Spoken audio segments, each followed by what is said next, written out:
वो एक सवाल, डॉक्टर आपको डर नहीं लगता?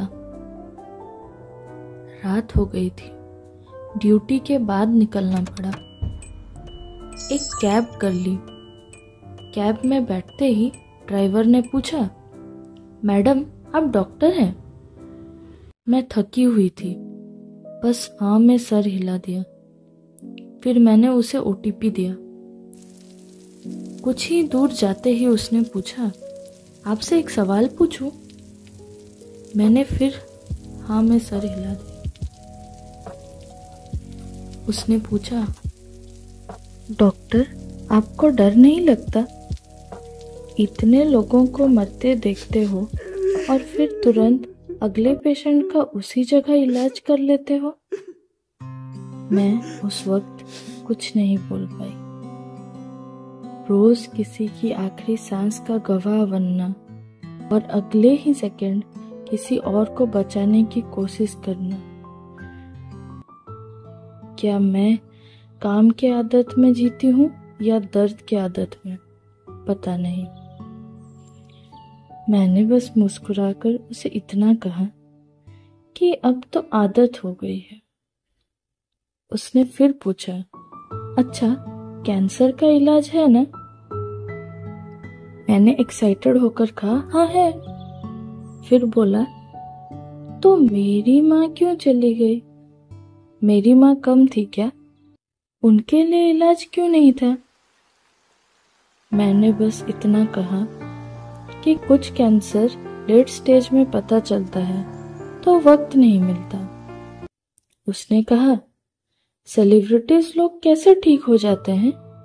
क्या पैसों से वक्त भी खरीदा जा सकता है? मैं तो सोच में पड़ गई। असल में स्टमक कैंसर से 4 महीने पहले उसकी माँ का डेथ हो गया था। मैं बस ये कहकर चुप हो गई कि स्टमक कैंसर जल्दी पता नहीं चलता और इलाज उस समय इम्पॉसिबल जैसा ही होता है। फिर वो भी यह कहकर चुप हो गया कि जी मैडम, ठीक है, माफ करना, आप थके हुए थे, आपको इतने सवाल पूछकर परेशान किया।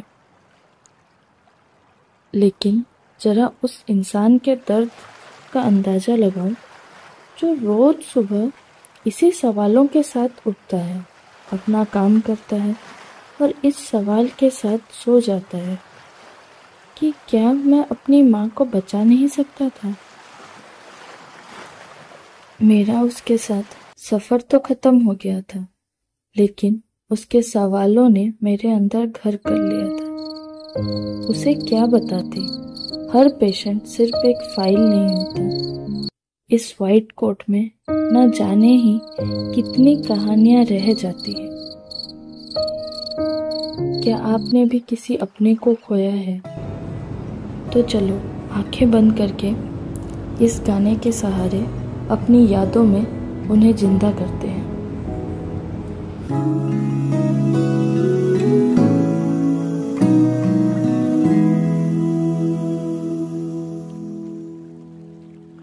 कितना कुछ कहना था, क्यों कभी कहा नहीं?